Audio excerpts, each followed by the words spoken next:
Hey, kia ora, Helen Brahms here, coming to you live from Mesa in Arizona. Hope you're all having a super fantastic, sparkling start to your winning Wednesday. I do apologize, I'm on a little later than normal, um, but it's been a fantastic, it's been a super fantastic sparkling start to the day.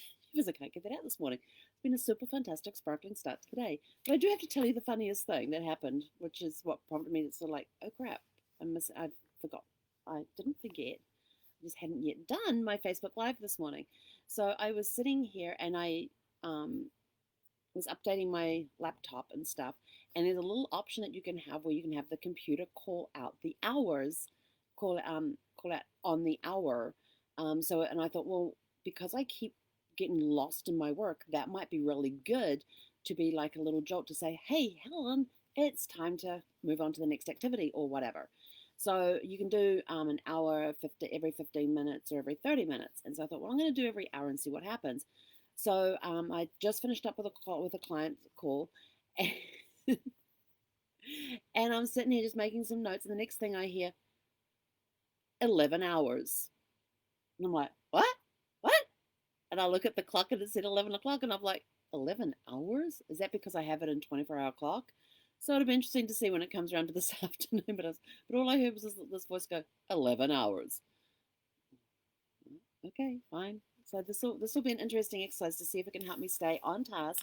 Well, not just stay on task, but also to make sure that I take time out of my day, that I make sure I take my breaks every hour, or that I don't lose track of time, because sometimes I get into things like genealogy or into the middle of research and stuff, and I lose complete track of time. And finally, I surface for air, and there's like 4 or 5 hours later, and I've missed a meal.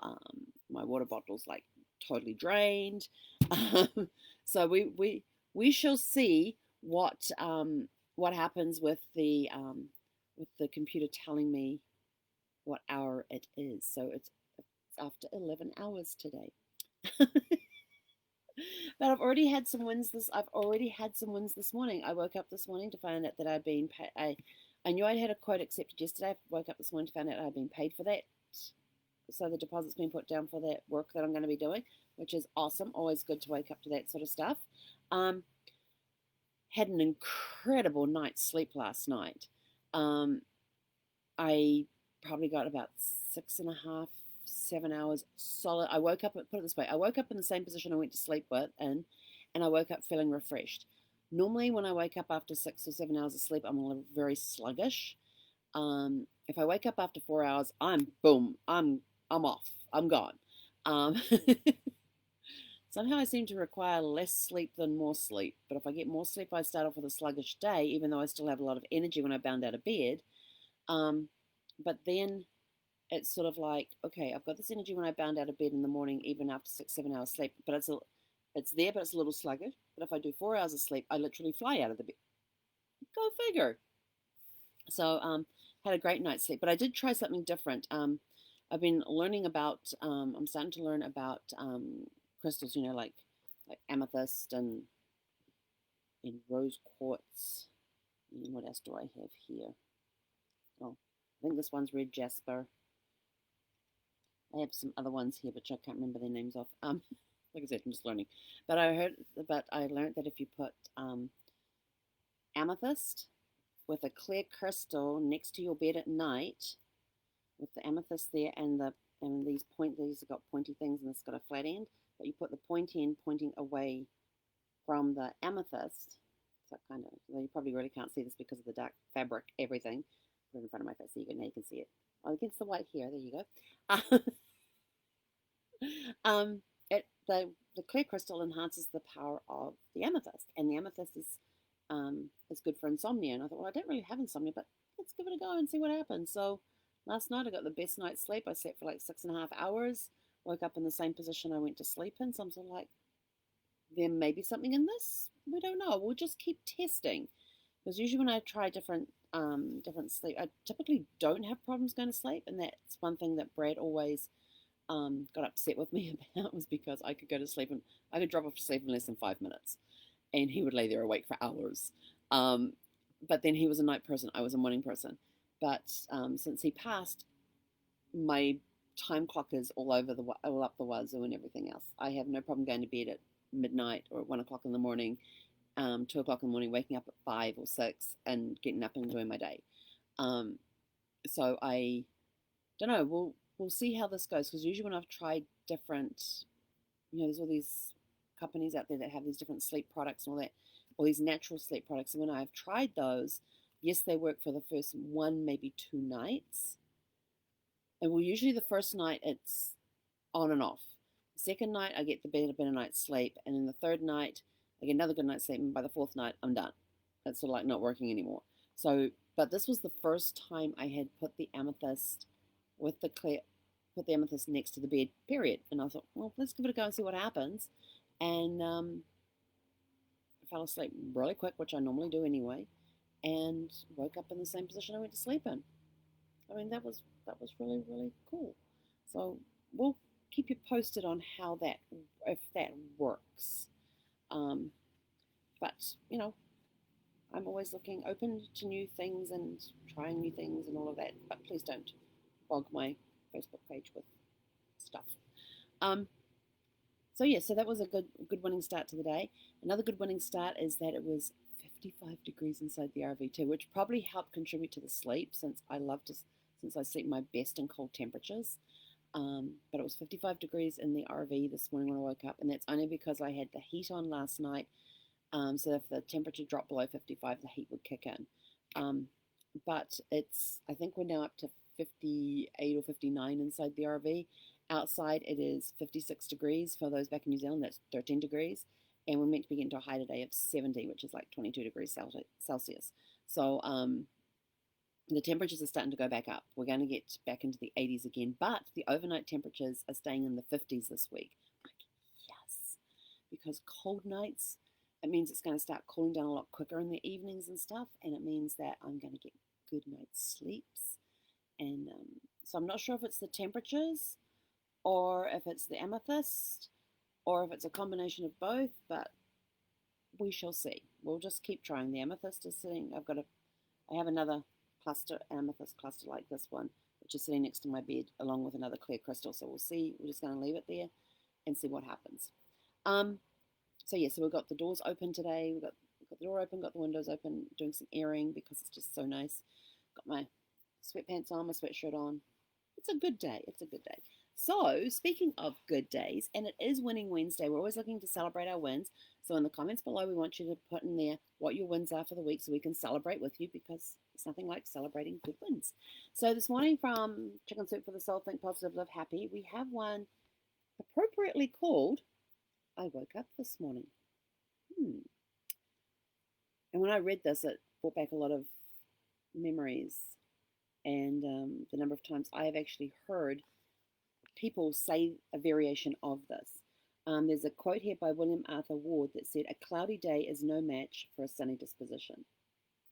Like I say, no matter what happens today is always super fantastic and sparkling. Anyway, so let's get on with I Woke Up This Morning. One of the few benefits of receiving weekly chemotherapy is free valet parking. Oh, I can totally relate to that one. I got free valet parking all the time. As I got out of my car awaiting my 25th treatment, I gave my keys to a man who seemed old enough for Medicare. "Have a good day, my man," I said. He grasped my hand and replied, "Son, I'm having a good day. I woke up this morning." I thought about this man and his greeting for the next 4 hours, waiting for the last drop of, it's medical terms here, a branzine? It's chemo. Drug to enter my bloodstream. Yes, I woke up this morning, and today is a good day. I woke up this morning to my beautiful and faithful wife, the one who refused to believe that I was going to die, even though the doctors told us I had inoperable stage 4 pancreatic cancer. At the time, my prognosis was measured in months, not years. After I learned that I had terminal cancer, I visited many medical centers, doctors, specialists. Quickly, I found out that I did not qualify for surgery, the only cure for pancreatic cancer, or any clinical trials. Ironically, I received the best advice from my podiatrist, who told me, "Don't dwell on your illness. When you do that, you are only hurting the people you love. Stay positive." He was right, demonstrating that he knew as much about people's heads and hearts as he did about their feet. I could tell by the expression on their faces when we talked about my illness. They were feeling the pain more than I was. I woke up this morning. I did, and I'm grateful for my family has always sustained me. My wife laughs at my bad jokes and rubs my feet when my toes are numb from chemo and radiation. I remember doing that for Brad. That neuropathy. I am surrounded by my grown children who have become wonderful parents to the grandchildren I love and cherish. My son sends me articles about the latest medical research, while my daughter makes me secret salsa and shares the latest cancer fighting recipes. My granddaughter lovingly pats my bald head with, while my grandson tells me, Pop, you live fearless. Do you still have cancer? I woke up this morning and I thought about how my health, how I'm healthy enough to continue working with few side effects from my treatment. I teach talented students who have dreams that inspire me. I have friends who support me and cheer me on. One special friend calls me every Sunday night at 7 just to check in. Initially, I told him that he didn't need to call me so often, but he insisted, and now I look forward to those conversations each week. I am more than a little superstitious that these calls are bringing me good luck. It's kind of how I feel about my mother's daily text messages. She's been texting me every day since she got home from New Zealand when she got home after Brad's funeral. Um, I woke up this morning living with this cancer, and I'm not battling cancer, for to do so would be a fight with myself. It's an interesting way to look at it. I am learning what it means to love deeply without conditions and how to receive the love of family and friends in a way I've never experienced before. Thinking about imminent death has shown me that I am living the life I am meant to live, and that death is not about me, but about the people I'll leave behind. What can I give them that will live on? It cannot be found in things or treasures. It is quite simply love. A love that they can hold on to and treasure and pass on to others. I woke up this morning knowing that each day is a good day, no matter the challenge or unknown future. Each day is a gift. The question is, how can we use this precious time to help others, the way that the elderly valet parking attendant helped me that day with his simple and sincere words. I woke up this morning thankful that I am receiving the best possible treatment at a world-class cancer center. After my 55th chemotherapy treatment more than 2 years ago, my cancer is stable. Less than 1% of patients with stage 4 cancer survive after 5 years. My doctors have no medical explanation for my good fortune. In fact, my oncologist asked me recently, "What do you tell people when they ask how you're doing?" I simply say, "I feel great and I'm grateful for each day." I have been able to stretch my initial prognosis of 5 months to 5 years. As I write this, I am planning the 9th vacation trip with my children and grandchildren since my diagnosis. I woke up this morning excited because each day is a miracle in the making. And that's by Frederick Lomas. That is such a powerful, powerful story about the attitude. I woke up this morning. I've heard many people turn around and say, "Well, I woke up on the right side of the dirt this morning," or variations of that. But when you think about what this guy is going through with stage 4 pancreatic cancer, that's pretty terminal. But the fact that he's gone from 5 month diagnosis and it's 5 years later, that is a huge, huge win. I mean, that is just a massive, massive win. And I love his attitude. I woke up this morning, I'm living with cancer. I woke up this morning knowing that each day is a good day. What did you wake up this morning thinking? Did you wake up this morning with a grateful heart, being thankful for everything that you have? Did you wake up this morning and count your wins and your blessings? I always consider blessings to be wins. So did you wake up this morning and count your blessings? Did you wake up this morning with love in your heart? Did you wake up this morning with love for your family, for your spouse, for your loved ones? Did you wake up this morning excited to start today, to get to leap out of bed with a renewed outlook on today, and can't wait to see what the day brings you? I wake up every morning with a grateful heart. I am truly blessed. I may go through tough times, I may go through challenges, but I am always grateful when I wake up each morning for the love that I have from the family that I have, from my family, my friends. I am grateful each morning for my amazing dog, who surprisingly enough, she slept on the bed as far as I know, she slept on the bed the entire night. She was curled up in one position when I went to sleep. She was in the same position when I woke up. I don't know if she moved during the night or not, but she was snuggly and warm where she was. So I don't know if she got up in the middle of the night, went anywhere, did anything. No idea. I was out for the count. I woke up this morning grateful for a great night's sleep and feeling energized even after 6.5 hours of sleeping, where I usually feel a little on the sluggish side, full of energy, but a little on the sluggish side. I was sort of like amazed. So, it's a beautiful day. The sky is like crystal blue outside. It is gorgeous. There is a slight breeze blowing. I've got the doors and windows open. I don't care if it's 56 degrees inside the RV. It is, it's an amazing temperature. I can put clothes on if I get cold. I want the RV to air out. And I'm happy to sit here with the doors open all day, but I do have to go do laundry today. So there will be some time when it's closed up and my poor puppy will be sitting at the window crying. Um, yes. Thankfully, we do not have a lot of RVs around us. We've got the manufactured home across the way, and then 2 spaces behind us is an RV, which is not currently occupied because by annual residents that haven't shown up yet. And my nearest other buildings on either side of me are 4 spaces that way. Actually, no, sorry, 3 spaces that way now because we had one that moved in, and 4 spaces to the other direction. So hopefully when she cries, we won't be able to disturb too many people today. But anyway, it's a super fantastic sparkling day. Please let us know what your wins are in the comments so we can celebrate with you, because I love celebrating wins. I don't care how big or how small they are. A win is a win, and that's all that matters. So go out, have a super fantastic sparkling winning Wednesday, and we will catch you guys later today. Hei konera.